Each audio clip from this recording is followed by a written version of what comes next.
नमस्कार, आर्य न्यूज देख रहे हैं आप। मैं हूं आपके साथ पल्लवी सिंह। खबरों की शुरुआत करते हैं आगरा से। ताजनगरी आगरा के थाना खैरागढ़ क्षेत्र में गांव विसेरा में उस वक्त भगदड़ मच गई जब गोलियों की तड़तड़ाहट सुनी। बता दें आपको कि गोलियों की आवाज सुनकर लोगों ने घरों के दरवाजे बंद कर दिए और चौकी इंचार्ज अकोला की लापरवाही के चलते ग्रामीणों की जान पर बनाई। गांव की सरकारी जमीन पर कब्जा कर रहे दबंग लोगों की शिकायत करना 2 दर्जन से अधिक लोगों को भारी पड़ गया है। आपको बता दें कि आज गांव के लगभग 2 दर्जन लोग डीएम आगरा और थाना कगारौल से ग्राम सभा की जमीन पर दबंगों के द्वारा कब्जा किए जाने की शिकायत कर वापस लौट रहे थे। इसी दौरान ग्रामीणों पर ताबड़तोड़ फायरिंग कर दी गई और इस दौरान दबंगों की यह हरकत से लोगों में दहशत है। इसी बीच सीओ खैरागढ़ का कहना है कि 2 लोग मामूली जख्मी हैं, जिन्हें उपचार के लिए चिकित्सालय भेज दिया गया, जबकि गांव में फोर्स को तैनात कर दिया गया है। लेकिन अभी भी कोई तहरीर नहीं आई है और तहरीर आते ही मुकदमा पंजीकृत किया जाएगा। आज हम डीएम साहब के पास 2 ट्रैक्टर भर के महिला और जेंट्स लेके डीएम साहब के पास गए थे। किस मामले को लेकर? जमीन का मैटर है। ग्राम सभा 545 की जमीन है। ग्राम सभा में अन्य लोगों के घूरे डरते हैं, कंडे सुंडे सब पूरा कचरा उस पर डरता था। अन्य लोग कम से कम 50 लोग थे हमारे साथ आए, महिला भी जेंट्स भी सब थे। 2 ट्रैक्टर थे। वहाँ से डीएम साहब के यहाँ हमने लेटर दिया गया उनको। उनके बाद देने के बाद हम घर जा रहे थे। अच्छा, घर के लिए जा रहे थे, हमको सूचना फोन पर मिली मान के यहाँ गुंडा लोग आ चुके हैं। और अब तो हमने फिर देखा। गुंडे किसने बुलाए थे? जया जया कौन है? जया लड़की है, गांव की महिला है, मुन्ना की लड़की। गांव बिसेरा में एक जमीनी विवाद चल रहा था, जिसको कि राजस्व कर्मचारियों पदाधिकारियों से मिलकर सुलझा देते थे, लेकिन अंदरूनी तनाव दोनों पक्षों में बना हुआ था। इसी जमीनी विवाद को लेकर आज शायद करीब 7 बजे दोनों पक्षों में झगड़ा हुआ और दोनों पक्ष एक दूसरे पर फायरिंग का आरोप लगा। इस फायरिंग में 3 लोग मामूली रूप से घायल हुए हैं। अशोक, उसका भाई जितेंद्र और एक गाँव की महिला सरोज, तीनों खतरे से बाहर हैं। और घायलों को इलाज के लिए भिजवाया गया? घायलों को इलाज के लिए जिला चिकित्सालय में भेजा जा चुका है। बाकी तहरीर अभी प्राप्त नहीं हुई। तहरीर प्राप्त होते ही अपनी कानूनी कार्रवाई होनी है। गांव के माहौल को लेकर के जैसे गाँव में शांति है, लेकिन शांति व्यवस्था की दृष्टिकोण और सावन के महीने में एक तरफ जहां उत्तर प्रदेश में कई जिलों में कांवड़ियों के साथ अभद्रता की बातें सामने आ रही हैं, तो वहीं कहीं कांवड़ियों पर थूका जा रहा है, तो वहीं कई पथराव की तस्वीरें भी सामने आ रही हैं। और दूसरी ही ओर महाराजगंज जनपद के सोनौली कस्बे में मुस्लिम समाज के लोग आज सोनौली बॉर्डर पर नेपाल से भारत के बाबाधाम और विश्वनाथ मंदिर जलाभिषेक करने जा रहे नेपाली कांवड़ियों का स्वागत करते नजर आए। मुस्लिम समुदाय के लोगों ने नेपाल के कांवड़ियों का न सिर्फ पैर धोए बल्कि फूलों की बारिश करके उन कांवड़ियों का स्वागत किया है। बताते चले आपको कि नौतनवा एसडीएम ने भी इन कांवड़ियों को अपना नंबर दिया और आश्वासन दिया है कि रास्ते में कोई भी अगर दिक्कत हो तो तुरंत मदद की जाएगी। सैकड़ों की संख्या में नेपाल के कांवड़िए भारत पहुंचे हैं, जहां स्वागत किया गया उनका और अपने स्वागत से वो भाव विभोर हो गए हैं। सांप्रदायिक सद्भाव का परिचय देते हुए मुस्लिम समुदाय के लोगों ने नेपाल से सड़कों पर सैकड़ों की संख्या में भारत के बाबाधाम और विश्वनाथ मंदिर में जलाभिषेक करने के लिए जा रहे इन कांवड़ियों पर पुष्प वर्षा की है। साथ ही साथ आप वीडियो में देख सकते हैं कि कैसे कांवड़ियों के पांव धोकर उनका स्वागत सत्कार किया जा रहा है।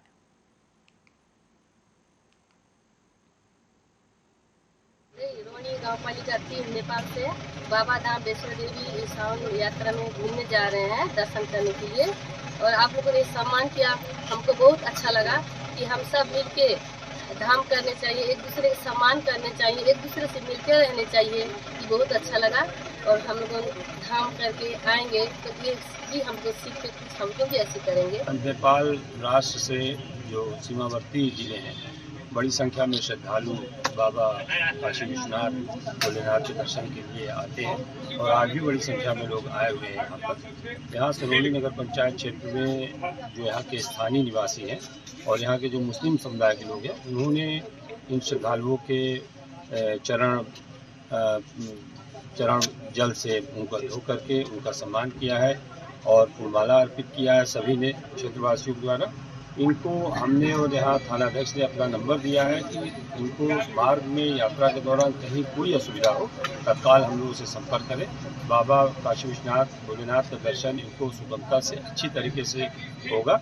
इसकी मंगल पवित्र महीना में जो हमको बहुत अच्छा लगा, बहुत सौभाग्य की बात है हम लोग की जो है सारे लोग हम लोग सुने कि आ रहे हैं और सारे यात्री को जो भी बाबा धाम जा रहे हैं, बाबा बैजनाथ जा रहे हैं, सब लोग हर लोग जा रहे हैं लोग, इसलिए हम लोग सोचे कि भाई ये स्वागत किया जाए हम लोग। और जो भी हिंदुस्तान में हमारे जो लड़ाई झगड़ा हो रहा मुस्लिम हिंदू का, तो इससे हर आदमी इससे सीखे कि आपस में मिल बांट कर रहना चाहिए, सभी भाई अपने एक हैं, तो इसलिए हम लोग ये किया गया। सारे हम लोग मुस्लिम भाई सब लोग किया गया हम लोग, और अधिकारीगण को बुलाया गया, सब लोग को बुलाया गया, सब लोग स्वागत किए हम लोग। और अब बढ़ते अगली खबर की ओर। भदोकर थाना क्षेत्र के अंतर्गत मुंशीगंज कस्बे में 2 मोटरसाइकिलों की आपस में टक्कर हो गई। इस टक्कर में 3 लोग गंभीर रूप से घायल हो गए हैं और आनन फानन में पुलिस को भी इस दुर्घटना की सूचना दी गई। मौके पर पहुंची पुलिस ने घायलों को जिला अस्पताल पहुंचाया, जहां मुंशीगंज कस्बा निवासी इरफान, जिसकी उम्र 19 वर्ष बताई जा रही है, डॉक्टर ने उसे मृत घोषित कर दिया है। साथ ही अजय और प्रेम कुमार, जो कि फतेह बहादुर के निवासी बताए जा रहे हैं, और एक शख्स गुरबख्शगंज निवासी बताया जा रहा है, वो गंभीर रूप से घायल हो गए हैं, जिन्हें अस्पताल में भर्ती किया गया है। लेकिन घायलों की हालत इस वक्त काफी गंभीर बनी हुई है। मुंशीगंज से 3 केस आए थे। प्रेम कुमार 22 साल, अजय कुमार 24 साल और इरफान 19 साल, जिसमें इरफान मृत अवस्था में आया था यहाँ पे, और बाकी दोनों के पैर टूटे हुए हैं। जो और 2 हैं, प्रेम कुमार और अजय कुमार, उनका फर्स्ट एड करके एडमिट किया गया, अर्जेंट ऑर्थो कॉल की गई। कैसी स्थिति और खबर है रायबरेली के बछरवा से, जहां पर एक कलयुगी बेटे की करतूत सामने आई है। हर माँ बाप को यह आशा होती है कि बुढ़ापे में उनकी संतान उनका सहारा बनेगी, पर यहाँ एक युवक ने अपनी माँ को घर से बाहर निकालकर बेसहारा कर दिया है। और अब ये बूढ़ी माँ, जिसका नाम सुंदरा बताया जा रहा है, वो अपनी बेटी के साथ एक खरफूस की झोपड़ी बनाकर जीवन के अंतिम दिन गुजार रही है। जब उस बूढ़ी माँ से पूछा गया कि आप यहाँ क्यों रहती हैं और आपके 2 बेटे हैं, तो आपको बता दें कि बुजुर्ग ने कहा कि उनके 2 बेटे हैं और जिन बेटों ने महिला को घर से बाहर निकाल दिया है। अब उनकी बेटी ही अपनी मां का एकमात्र सहारा बनी हुई है। और साथ ही साथ उस बूढ़ी मां सुंदरा का ये भी कहना है कि उनकी सरकार से गुजारिश है कि मुझे गुजारे के लिए छत उपलब्ध कराई जाए। आपके माता जी कौन है? हमारी माता जी हैं। अच्छा अच्छा, तो यहाँ पर काहे रह रहे हो, घर पर काहे नहीं रह रहे हो? घर पर नहीं रह रहे ये लिए कि कहते भी नहीं रखते, कहते भी नहीं रखते, 2 जने कहते हम 2 जने न रखो। आपके भाई हैं दोनों लोग? दोनों भाई हैं। अच्छा, माता जी को भी नहीं रहने दे रहे? अच्छा, खेती कितनी है? खेती रही है 3 बीघा, 1.5 बीघा छूट गया, 1.5 बीघा है तो छोटका भाई लिखे। अच्छा अच्छा, तो ये कहाँ बनाए हो तुम लोग? घूरे पर, ये घूर में रह रहे हो? हाँ, हम खा ले।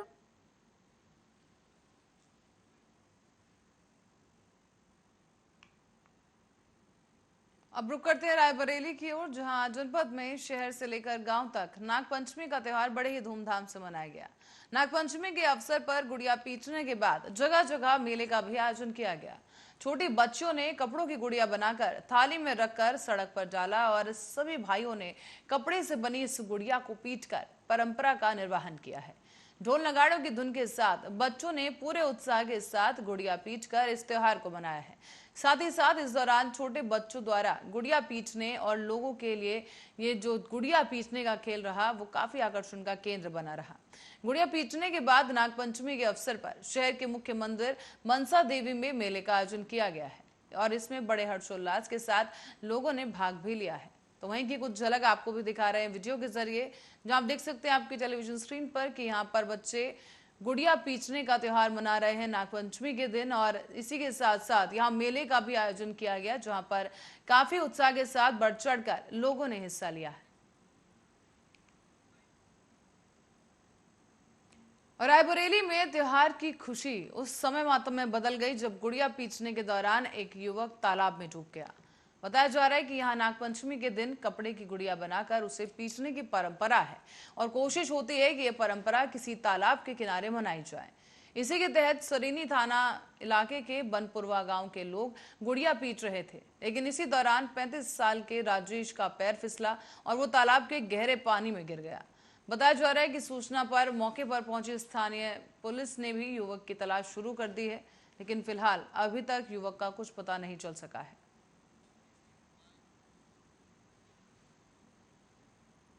और अब आपको बता दें कि विधान परिषद के सपा प्रत्याशी कीर्ति कौल का पर्चा खारिज होने के बाद अब अयोध्या पहुंचे प्रदेश के खेल राज्य मंत्री गिरीश चंद यादव ने बड़बोलेपन में एक विवादित बयान दे दिया है। उन्होंने कहा कि चुनाव हारते हारते अखिलेश यादव का दिमागी संतुलन गड़बड़ा गया है। उनको ये भी पता नहीं है कि विधान परिषद चुनाव लड़ने के लिए उम्र कितनी होनी चाहिए और उन्होंने 28 साल के कीर्ति कौल को विधान परिषद का उम्मीदवार बना दिया। खेल मंत्री गिरीश चंद यादव ने आगे ये भी कहा कि जब अखिलेश यादव का राजनीति में पदार्पण हुआ, जब वो संवैधानिक पद पर आए, तब से वो लगातार चुनाव हार रहे हैं और मुख्यमंत्री रहते हुए साल 2014 में भी लोकसभा का चुनाव वो हारे थे, जबकि जिला प्रशासन उनके साथ में था। 2017 में मुख्यमंत्री रहते हुए विधानसभा का चुनाव हार गए और चुनाव हारते हारते अखिलेश यादव का दिमागी संतुलन गड़बड़ा गया है। दिग्गज होना बड़ी बात नहीं है, उनमें सोच और समझ होनी चाहिए। उनको ये पता नहीं है कि चुनाव लड़ने के लिए उम्र की सीमा क्या होती है। नकारात्मक सोच के कारण नियम कानून को भी ताक पर रख देते हैं। जब सपा सरकार में थी तो सारे नियम कानून की हर समय धज्जियां उड़ाई गई और धज्जियां उड़ाकर ही हर काम किया जाता रहा है। और बताया जा रहा है कि अखिलेश यादव कल भी यही बयान दे सकते हैं और चुनाव जीतने वाला सर्टिफिकेट भी फर्जी बन गया है।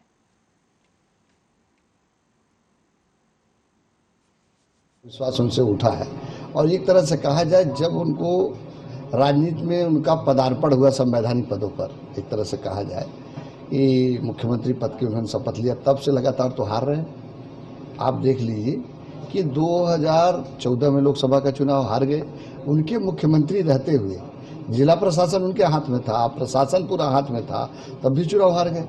और फिर 2017 में मुख्यमंत्री रहते हुए चुनाव हुआ, चुनाव हार गए जो है, फिर 2019 में भी हारे, 2022 में भी हारे। तो उनको अब हर चीज का हार का ही सामना पड़ा है, तो इसलिए उनका दिमागी संतुलन गड़बड़ा गया, एक तरह से कहा जाए। जनता का विश्वास उनसे उठा है और एक तरह से।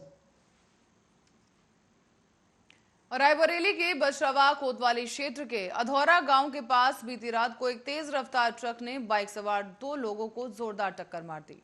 इससे मौके पर ही दोनों की दर्दनाक मौत हो गई है और इस हादसे के बाद ट्रक ड्राइवर ट्रक लेकर फरार हो गया।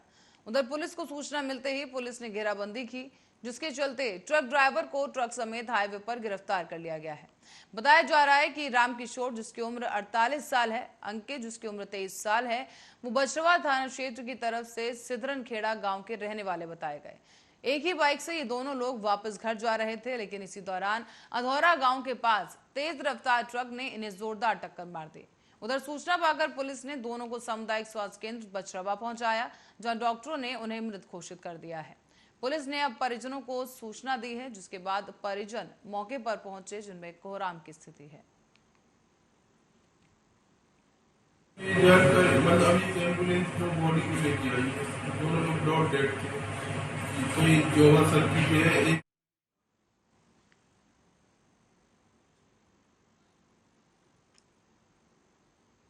और अब खबर लखनऊ से है, जहां पर बीकेटी थाने पर भाजपा कार्यकर्ताओं के द्वारा घेराव कर लिया गया। इस प्रदर्शन के पीछे का कारण पुलिस कर्मियों की अभद्रता बताई जा रही है। दरअसल भाजपा बूथ अध्यक्ष ने बीकेटी थाना प्रभारी और दरोगा सुनील कुमार ने उनके साथ गाली गलौज की थी। उसी को लेकर यह प्रदर्शन किया जा रहा है। बूथ अध्यक्ष पीड़ित अनुसूचित जाति की महिला की मदद के लिए साथ गया था। देर रात को हाफ पैंट में थाना जाने पर थाना प्रभारी और दरोगा ने भाजपा बूथ अध्यक्ष को गाली देकर थाने से भगा दिया। पीड़ित महिला ने भाजपा बूथ अध्यक्ष से मदद मांगी तो वो साथ में थाने चले गए थे और महिला सशक्तिकरण और न्याय को ताक पर रखकर काम कर रही बीकेटी पुलिस और भाजपा कार्यकर्ता जब वहां पहुंचे तो वहां पर उनके साथ अभद्रता की गई है। बता दें आपको कि जब कार्यकर्ता पहुंचे तो बीकेटी थाना प्रभारी के खिलाफ ये प्रदर्शन और नारेबाजी की गई है। बीकेटी थाना प्रभारी की तानाशाही को देखते हुए सीओ मुर्दाबाद के नारे भी लगाए गए। साथ ही आपको बता दें कि बीजेपी कार्यकर्ता ये नारे लगाते हुए वहां काफी घंटों तक प्रदर्शन करते नजर आए। तो वहीं इस बीच बरमूडा पहनकर आए भाजपा बूथ अध्यक्ष को खदेड़े जाने का भी आरोप सामने आया है।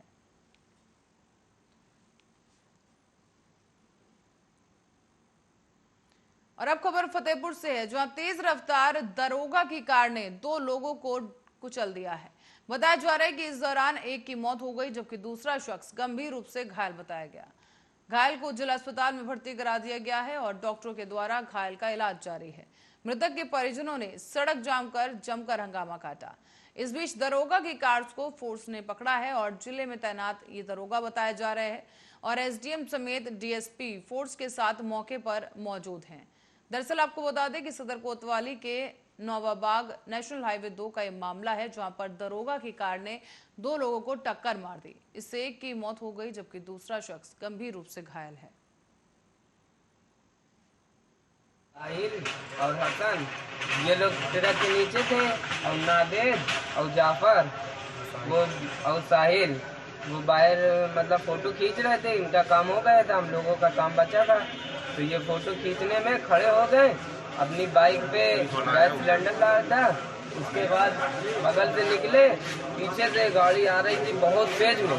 तो हमने बोला हसन को, हसन देख देख देख अभी ये पहले दे रहा है। तो वही हमने देखा, बस वैसे ही आया, उड़ा दिया इनको। एक बहुत दूर उड़ के गिरा और एक गाड़ी के नीचे दब गया और ऐसा लगता था कि पिए दारू का। इनको बुलाया।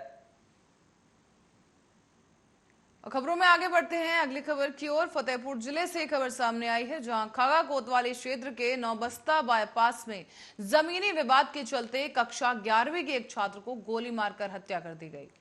इस छात्र की मौत के बाद से ही इलाके में हड़कंप मच गया है और मौके पर पहुंची पुलिस फोर्स पूरे मामले की जांच पड़ताल में जुट गई है।